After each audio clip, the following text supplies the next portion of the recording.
Hello बच्चों, आज की वीडियो में हम पढ़ेंगे प्रिंसिपल ऑफ कैलोरीमेट्री के बारे में। और एक बहुत इंपॉर्टेंट टॉपिक है क्योंकि तुम्हारे आने वाले एग्जाम में इससे क्वेश्चन आएगा ही आएगा। तो चलो इसे निपटाते हैं 15 मिनट में। ठीक है, देखो हमें पता है कि जब भी हम हॉट बॉडी को कोल्ड बॉडी के साथ कॉन्टैक्ट में लाएं तो एनर्जी ट्रांसफर होगा। कहाँ से कहाँ? From a hot body to a cold body, है ना। तो ए मेरी हॉट है, बी मेरी कोल्ड है। ठीक है, तो ए से बी मेरी हीट एनर्जी ट्रांसफर होगी। अब ये किस पैरामीटर पे डिपेंड करता है एनर्जी का ट्रांसफर? ये डिपेंड करता है हमारे टेम्परेचर पे। ठीक है, तो इसका टेम्परेचर मेरा T1 है, इसका टेम्परेचर T2 है। अब देखो हमेशा तो ऐसा नहीं होगा कि मेरी हॉट बॉडी का टेम्परेचर T1 ही रहेगा, वो परमानेंट ही गर्म है, और बी का टेम्परेचर T2 ही रहेगा, वो परमानेंट ही ठंडी है। ऐसा तो होगा नहीं। जैसे जैसे यहाँ पे ट्रांसफर ऑफ हीट होगी, इन दोनों का टेम्परेचर चेंज होता रहेगा, और टेम्परेचर कुछ T फाइनल पहुंच जाएगा थोड़ी देर बाद, है ना। दोनों का टेम्परेचर सेम हो जाएगा, जिसे मैंने T फाइनल बोला। इस पॉइंट पे हमारी हीट एनर्जी का ट्रांसफर रुक जाएगा। क्यों? क्योंकि हीट एनर्जी का ट्रांसफर होता है टेम्परेचर डिफरेंस की वजह से। ठीक है, और यहाँ पे तो इनके बीच में अब टेम्परेचर डिफरेंस बचा ही नहीं। सो जो ये प्रोसेस मेरी कंप्लीट हुई है, इसमें अगर मेरे से किसी ने ये पूछ लिया कि टोटल ट्रांसफर ऑफ एनर्जी कितनी हुई या फिर फाइनल टेम्परेचर कितना है, उस तरीके का न्यूमेरिकल हम करते हैं प्रिंसिपल ऑफ कैलोरीमेट्री से। अब प्रिंसिपल ऑफ कैलोरीमेट्री क्या बोलती है? ये बोलती है कि जितनी भी हीट मेरी हॉट बॉडी रिलीज कर रही होगी, वो सारी की सारी मेरी कोल्ड बॉडी गेन कर रही होगी। बिल्कुल सही बात है यार, ये बिल्कुल ऐसे ही जैसे तुम किसी को पेटीएम करते हो ना, तो तुम्हारे अकाउंट से 100 रुपए निकलते हैं। तो जैसे ही तुम्हारे अकाउंट से 100 रुपए निकले, डायरेक्ट दूसरे वाले अकाउंट में 100 रुपए पहुंचे। ऐसा नहीं हुआ 110 पहुंच गए, 90 पहुंच गए, बीच में किसी ने खाया नहीं ना। सो वही ये बोल रहा है कि जितनी एनर्जी मेरी हॉट बॉडी रिलीज करेगी, वो मेरी कोल्ड बॉडी को मिल जाएगी। ये लॉ बेस्ड है, या ये प्रिंसिपल बेस्ड है हमारे law of conservation of energy के ऊपर। Law of conservation of energy क्या बोलता है? Law of conservation of energy बोलता है कि कभी भी हम एनर्जी को पूरे ब्रह्मांड में बना भी नहीं सकते और डिस्ट्रॉय भी नहीं कर सकते, है ना। सो ये लॉ, ये जो प्रिंसिपल है वो उसी को फॉलो कर रहा है। जितनी भी एनर्जी रिलीज हो रही है वो डिस्ट्रॉय तो हो नहीं रही है, दूसरे वाले के पास चली जा रही है ना। सो ये है हमारा प्रिंसिपल ऑफ कैलोरीमेट्री। अब जब भी हम हीट एनर्जी के बारे में बात करते हैं तो हमारे पास दो तीन टर्म्स आती हैं, उनको देख लेते हैं। पहली है हमारी specific heat capacity. Specific heat capacity क्या होती है यार? हम किसी भी मटेरियल का यूनिट मास ले लेते हैं। ठीक है, 1 ग्राम मास लिया, 1 किलोग्राम, कोई भी यूनिट पे हम ले लिया। ठीक है, अगर हम उसका टेम्परेचर चेंज करते हैं 1 डिग्री सेल्सियस से, ठीक है, सो मेरा 1 ग्राम कोई भी मटेरियल है, इसका टेम्परेचर T था, और ये मेरा वही सब्सटेंस है 1 ग्राम, इसका टेम्परेचर T+1 डिग्री सेल्सियस हो गया। ठीक है, 1 डिग्री सेल्सियस मैंने चेंज करा है, तो जितनी हीट मुझे यहाँ देनी पड़ेगी उसको मैं बोलूंगा स्पेसिफिक हीट कैपेसिटी, जिसे मैं C से डिफाइन करता हूँ। बट अगर मैं जनरल टर्म की बात करूं कि मेरा मास कुछ भी हो सकता है, टेम्परेचर डिफरेंस मेरा 1 डिग्री सेल्सियस नहीं, कुछ 50, 60, 100 डिग्री सेल्सियस है, तब हम कैसे डिफाइन करते हैं? तब हम C को डिफाइन करते हैं Q/m डेल्टा T, है ना। So heat energy absorb per unit mass for 1 degree temperature change, वही इसकी क्या है? डेफिनेशन है। यहां से हमें हीट एनर्जी का फॉर्मूला मिल गया, क्या है? Q equal to MC delta T। ठीक है, Q equal to MC delta T, ये इंपॉर्टेंट फॉर्मूला है, इसको बिल्कुल याद रखना। दूसरी चीज आती है हमारी हीट कैपेसिटी। हीट कैपेसिटी भी स्पेसिफिक हीट की तरह ही होती है, 1 डिग्री टेम्परेचर चेंज के लिए होती है, बट वो 1 ग्राम मास के लिए या 1 किलोग्राम मास के लिए नहीं होती, यूनिट मास के लिए नहीं होती, वो पूरी बॉडी के लिए होती है। तो हमारी heat capacity of a body C dash से मैं रिप्रेजेंट कर रहा हूँ, इक्वल टू Q/T, है ना, energy required to change temperature. ठीक है, per unit temperature. So Q की वैल्यू क्या हो गई? Q equal to C dash delta T। तो ये दोनों फॉर्मूले याद रखना, ठीक है, ये तुम्हारे काम आ सकते हैं।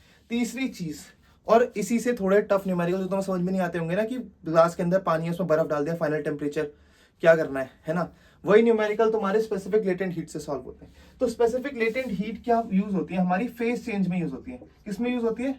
फेज चेंज में। एक बात ध्यान रखना, इसमें कभी भी टेम्परेचर चेंज नहीं होगा। ठीक है, टेम्परेचर सेम रहेगा, सिर्फ स्टेट चेंज हो जाएगी, सॉलिड से लिक्विड, लिक्विड से गैस, गैस से लिक्विड, लिक्विड से सॉलिड, ऐसे कुछ भी हो सकता है। ठीक है, सो इस केस में हमारा जो टेम्परेचर होगा वो सेम रहेगा। जैसे यहाँ पे टेम्परेचर कुछ T है अगर, तो यहाँ भी टेम्परेचर T ही होगा। तो यहाँ क्या बोलती है स्पेसिफिक लेटेंट हीट, कि हमने 1 ग्राम किसी भी सब्सटेंस के सॉलिड फॉर्म को कन्वर्ट कर दिया 1 ग्राम लिक्विड फॉर्म में, प्रोवाइडेड दैट टेम्परेचर चेंज नहीं हो रहा है। ठीक है, टेम्परेचर सेम है। तो यहाँ हमें जितनी हीट रिक्वायर्ड होगी वो होगी हमारी लेटेंट हीट, है ना। उसे क्या बोलेंगे हम? Latent heat. ये सॉलिड टू लिक्विड के लिए भी होगी, लिक्विड टू गैस के लिए भी होगी। ठीक है, हर फेज चेंज में लेटेंट हीट आएगी। ये क्या होती है? इसका फॉर्मूला क्या होता है? Q/m, हीट एनर्जी रिक्वायर्ड पर unit mass for the phase change is called latent heat. यहां से अगर हमें एनर्जी रिक्वायर्ड या एनर्जी रिलीज निकालनी पड़े, सो हम Q की वैल्यू L इंटू M से निकालते हैं। ठीक है, अब ये 3 फॉर्मूले हैं, इन्हीं 3 फॉर्मूले से हम एनर्जी रिक्वायर्ड या रिलीज ये सब चीजें निकालते हैं और हम इस इक्वेशन को बनाते हैं। चलो आ जाओ एक न्यूमेरिकल सॉल्व करते हैं, वहां से देखते हैं इस एनर्जी को हम बनाते कैसे, या इस प्रिंसिपल ऑफ कैलोरीमेट्री की इक्वेशन को हम कैसे सॉल्व करते हैं। अब देखो पहले बेसिक एक जनरल इक्वेशन फॉर्म कर लेते हैं, ठीक है, उसके बाद हम न्यूमेरिकल करेंगे, 3 न्यूमेरिकल करेंगे, उसके बाद सपाटी चैप्टर। ठीक है, देखो यहाँ पे मैंने 2 सब्सटेंस लिए हैं, एक का मास है मेरा m1, टेम्परेचर T1 और स्पेसिफिक हीट कैपेसिटी उसकी है C1, और दूसरा सब्सटेंस है मेरा m2 मास का, ठीक है, T2 टेम्परेचर पे, एंड C2 है उसकी स्पेसिफिक हीट कैपेसिटी। और ये मैंने माना है कि जो ये बीकर है वो इंसुलेटेड है, ठीक है, मतलब इस बीकर में कोई भी एनर्जी हम ना दे रहे हैं ना इससे ले रहे हैं, ठीक है। तो अब इसमें हम कैसे लिखेंगे हमारी प्रिंसिपल ऑफ कैलोरीमेट्री की इक्वेशन। इसमें हमें ये तो पता नहीं है कि कौन सी बॉडी हॉट है कौन सी कोल्ड है, ठीक है, सिर्फ T1 T2 बता रखा है ना। सो हम क्या करेंगे, हम किसी को भी हॉट किसी को भी कोल्ड मान लेंगे, कोई उसमें क्या आंसर में इफेक्ट नहीं आएगा। देखो जब ये दोनों कॉन्टेक्ट में आएंगे तो कुछ टेम्परेचर होगा T फाइन, ठीक है। अब हमारी जो हीट रिलीज होती है या हीट एब्जॉर्ब होती है वो किसके बराबर होती है, Q बराबर mc डेल्टा टी के। सो फॉर m1 या सब्सटेंस 1 हमारी Q1 होगी कितनी, m1, और specific heat capacity of substance 1 कितनी है, C1, और टेम्परेचर चेंज कितना हुआ, T final minus T initial. T initial कितना है यहाँ पे, T1, T1 से तो T फाइनल गई है। सो हमें Q1 की वैल्यू आ गई। अब हमारे पास Q2 अगर निकालना हो तो Q2 का मास कितना है, मतलब जो हमारा सब्सटेंस 2 है उसका मास हमने कितना लिया है, m2, specific heat capacity C2, और टेम्परेचर इसका कितना हो रहा है, T फाइनल से कुछ इतना T2 है ना, T2 से T फाइनल तक पहुंच रहा है। तो ये हमारी दोनों क्या आ गई, हीट एनर्जी आ गई। अब हम इन दोनों को इक्वेट कर देंगे तो हमारा आंसर आ जाएगा, ठीक है। सो हम यहाँ ले लेंगे Q equal to m1 C1 TF minus TI बराबर m2 C2 TF minus TI। यहां से हम क्या निकाल सकते हैं, फाइनल टेम्परेचर की वैल्यू। और जैसे ही हमें फाइनल टेम्परेचर की वैल्यू आ गई, हम एनर्जी रिलीज या एनर्जी गेन्ड इन दोनों बॉडी की क्या कर सकते हैं, निकाल सकते हैं। क्योंकि क्वेश्चन में हमें m1 तो पता होगा कि मास कितना कितना लिया है, स्पेसिफिक हीट कैपेसिटी भी पता होगी, और उनके इनिशियल टेम्परेचर भी पता होंगे। सो हम इस इक्वेशन को ऐसे लिखेंगे और यहाँ से हमारा जो अननोन वेरिएबल है फाइनल टेम्परेचर वो निकाल लेंगे। सो चलो अब करते हैं हम अपना क्वेश्चन सॉल्व, ठीक है। अब न्यूमेरिकल्स की तरफ बढ़ते हैं। चलो इसे तुम नोट करो, मैं आगे क्वेश्चन नोट करता हूं।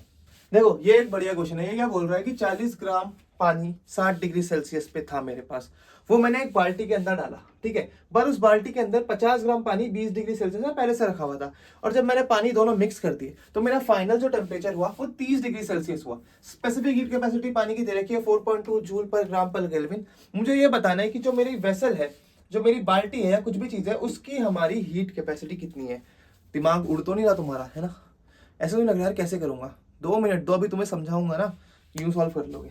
देखो ये फिनोमिना हमने रोज डेली लाइफ में कहीं ना कहीं देखा है। जब हम सुबह नहाने जाते हैं, हमारी एक बाल्टी होती है ठंडियों में, है ना, जिसमें ठंडा पानी हमने पहले से डाला होता है। तो ये वही सीन है, बाल्टी है मेरी, इसमें कोल्ड वाटर पहले से है, अब मैं उसमें ऊपर से गर्म पानी डाल रहा हूँ। तो तुमने ये चीज ऑब्जर्व करी होगी कि जब तुम ठंडे पानी की बाल्टी में गर्म पानी डालते हो तो तुम्हारा पानी तो गर्म होता ही होता है, जो बाल्टी होती है ना वो भी बाहर से क्या होती है, गर्म हो जाती है। तो इस केस में क्या हो रहा है, हमारा जो हॉट वाटर है वो कुछ एनर्जी रिलीज कर रहा है ना, तो energy released by hot water, जो भी जितनी भी एनर्जी हमारा हॉट वाटर रिलीज कर रहा है वो मेरा पानी का टेम्परेचर तो बढ़ा है, मेरे पानी को तो वो गर्म कर ही कर रही है, बट मेरी जो बाल्टी है उसका टेम्परेचर भी राइज कर रही है। तो जितनी भी एनर्जी रिलीज हॉट वाटर से होगी वो होगी हमारी energy gained by cold water.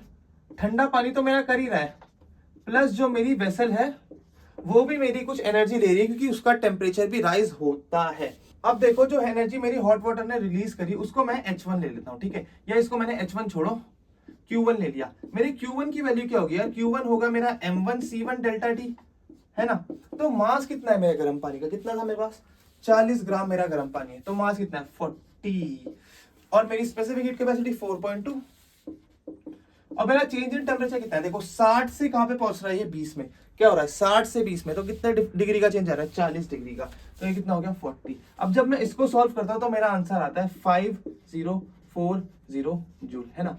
इतनी एनर्जी क्या करी, मेरे गर्म पानी ने रिलीज करी। अब ये किस किस में बट रही है, ये बट रही है मेरी gained by cold water plus gained by vessel. मैं गेन्ड बाय कोल्ड वाटर वाली एनर्जी निकाल सकता हूँ, जिसे मैं हमारा Q2 बोल रहा हूँ। तो मेरी Q2 की वैल्यू कितनी होगी, मेरा QT है ना, इसकी वैल्यू होगी m2 C2 डेल्टा टी। अब देखो इसका मास कितना है, ठंडा पानी कितना था मेरा, 50 ग्राम ठंडा पानी था, ठीक है, तो 50 ग्राम मेरा ठंडा पानी। स्पेसिफिक हीट कैपेसिटी वही होगी 4.2, क्योंकि पानी ही है वो तो, है ना, कुछ और तो है नहीं। 4.2। चेंज इन टेम्परेचर कितना होगा यहाँ पे? चेंज इन टेम्परेचर होगा यहाँ पे 10, क्योंकि क्या हो रहा है 20 से 30 पहुंच रहा है ना, 20 से 30 पहुंच रहा है, तो कितना हो गया 10। अब देखो यहाँ तुम्हारे दिमाग में कंफ्यूजन आ रहा होगा कि जब मैं T final minus T initial कर रहा हूँ, एक में पॉजिटिव आ रहा है एक में नेगेटिव। देखो ये सिर्फ हमें ये बता रहा है कि एनर्जी गेन हुई है या एनर्जी रिलीज। यहाँ पे हम एनर्जी रिलीज मान रहे हैं इसको, और इसको एनर्जी गेन पहले से ही मान रहे हैं। तो हमें क्या करना है, टेम्परेचर डिफरेंस की पॉजिटिव वैल्यू लेनी है, हमें माइनस साइन सुइन नहीं लेना है, क्योंकि हम माइनस साइन लेके हम इक्वेशन सॉल्व करने बैठ गए ना, तो हमारा आंसर गलत आएगा। ठीक है, तो देखो यहाँ पे क्या हो रहा है, यहाँ पे जब मैं इसको सॉल्व कर रहा हूँ तो मेरा आंसर आ रहा है 2100 जूल। अब मुझे ये पता चल गया कि मेरे गर्म पानी ने कितनी एनर्जी दी 5040, मेरे ठंडे पानी ने कितनी ली 2100। तो मेरी जो बाकी एनर्जी थी वो वेसल ने ली होगी।